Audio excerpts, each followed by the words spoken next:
आस सरल जीव मानकर अलिंगी प्रजनन बा अलिंगी जनन विषय आलोचना करिबा। एवं प्रथम प्रकार अलिंगी जननटी हेउची विभाजन, जार अर्थ कोष विभाजन को बुझाए। तेबे तुमे भाबुथबो जे कोष विभाजन किपरि प्रजनन हो पारे। तेबे जदि तुम पाखरे एक कोषीय जीव थाए ताहेले सेमानकर कोष विभाजन द्वारा एक नूतन कोष तैयारी हुए, जहाँ निजे प्रजनन जरिया रे एहाकु ही तैयारी करे। जेपरिक एक कोषीय जीव तथा एमिबा, निमोनिया एवं मेलेरिया रोग पई दायी प्लाज्मोडियम रे कोष विभाजन हेबाकु सहज भाव में प्रजनन बोली बा जनन बोली मना जाए। एमिबा और लेशमानिया भली किछि जीव मानकर विभाजन हेला परे दुईटी नूतन जीव सृष्टि होइथांती। तेणु एहाकु दुई विभाजन बोली कहा जाए। दुई विभाजन अर्थ होउची विभाजन परे दुईटी जीव सृष्टि हेबो।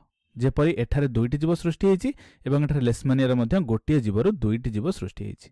किंतु प्लाज्मोडियम भली अन्य किछि जीवरे एहा द्वारा बहु संख्यक नूतन जीव सृष्टि हुए। एठी तुम देखि पारथो गोटिए प्लाज्मोडियम रु अनेक संख्यार नूतन जीव सृष्टि होछि। तेणु एहाकु बहु विभाजन बोली कहिथांती। ताहेले एहा हेउछि एक कोषीय जीव मानकर प्रजनन प्रक्रिया। तेबे बहुकोषीय जीव मानकर कौन हुए? जदि तुम एक सरल बहुकोषीय जीव जथा स्पाइरोगाइरा को विचार करिवो ताहेले एहा विखंडन द्वारा प्रजनन करिथाए। एहार अर्थ जेतेबेले एहा प्रजनन पई प्रस्तुत हुए एहा छोट छोट खंडरे एमती भाबरे किछि विखंडित होइथाए।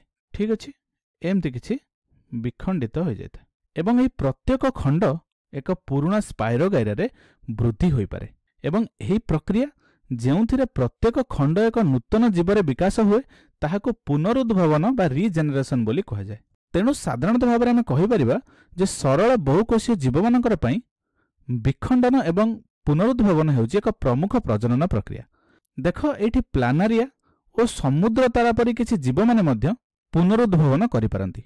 जदि तुमे प्लानारिया को एमती किछि एवं समुद्र तारा को एमती किछि खंड खंड करी काटी देबो तेबे ताहार प्रत्येक खंड एक नूतन प्लानारिया एवं नूतन समुद्र तारा रे सृष्टि होई जिवे। एपरिकी एठारे दुईटी नूतन समुद्र तारा तैयारी होई जिवे। किंतु एही प्रक्रिया रे स्पाइरोगाइरा साधारणतः प्रजनन करिथाए। तेणु आमे कहि परिबा स्पाइरोगाइरा विखंडन प्रक्रिया रे प्रजनन करिथाए। किंतु सेठी प्लानारिया एवं समुद्र तारा एही प्रकारर अलिंगी जनन को पसंद करि नथांती। सेमाने अन्य प्रकारर प्रजनन करंती। किंतु जदि सेमानंको एही भली किछि खंड खंड करी काटी दिया जाए तेबे सेमाने मध्य पुनरुद्भवन करि पारंती। तेबे एहा छडा आउ एक जीव अछि जाहाको आमे झिटिपिटी बोली कहंती। तुमे घरे याको देखि पारथिबो।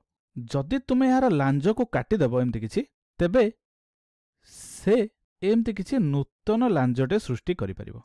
किंतु एहा कोनोसी प्रकार प्रजनन नुहे, कारण काटिथिबा लांजटी एक नूतन झिटिपिटी रे परिणत हेई पारिबो नाही।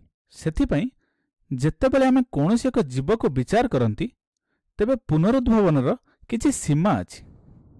तेबे किछि मामला रे नूतन जीव सृष्टि हेई पारे एवं किछि मामला रे मात्र किछि अंग प्रत्यंग सृष्टि हेइथाए। एवं सरल बहुकोषीय जीव मानकर खंड खंड होई पुनरुद्भवन हेबार संभावना थाए। किंतु एहाकु छाड़ी किछि अन्य प्रकारर प्रजनन मध्य रहिथाए।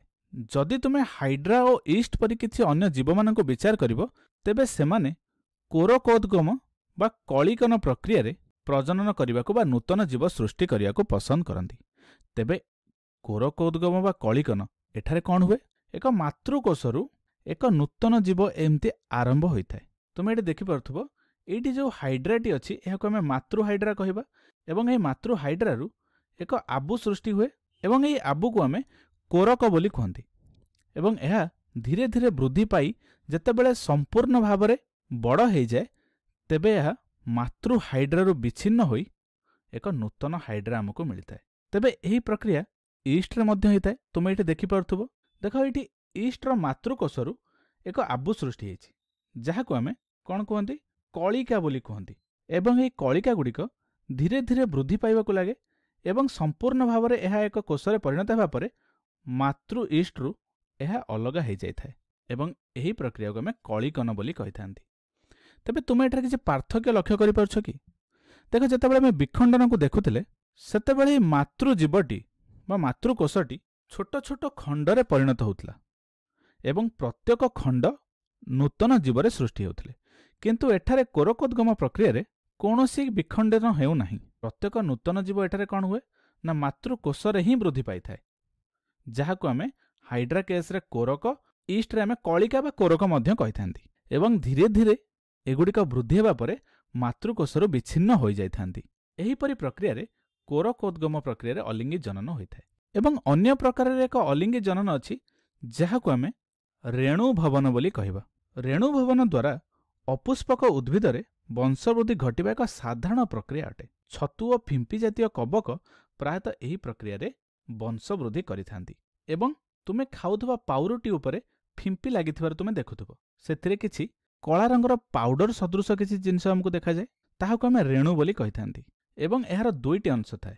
एक छोट लंबा अंशटी थाए जहाको आमे हाइफा बोली कहंती एवं एही गोल अंशटी को आमे स्पोरांजिया बोली कहिथांती। ठीक अछि, स्पोरांजिया कहिबार अर्थ हेउची एहा मध्यरे अनेक छोट छोट स्पोर बा रेणु रहिथाए एवं एही स्पोरांजिया एही रेणु गुड़िक बा स्पोर गुड़िक सुरक्षा प्रदान करती एवं एही रेणु गुड़िक एही स्पोरांजिया मध्यरु बाहरी बा निर्गत होई जल बा वायुरे भासी बुलंती एवं अनुकूल परिवेश मिलिले एगुड़िक अंकुरित होई नूतन उद्भिद सृष्टि करती। तेबे रेणु द्वारा ए प्रकार जनन प्रक्रिया को आमे रेणु भवन बोली कहिथांती।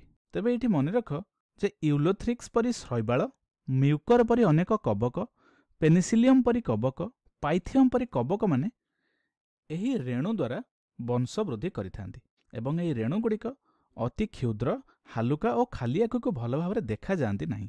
यह वायु बा जल द्वारा बहुत दूर को मध्य चली जाई पारंती एवं अनुकूल परिवेश रे अंकुरित होई वंश वृद्धि करती। यह हेउची विभिन्न प्रकार अलिंगी जनन।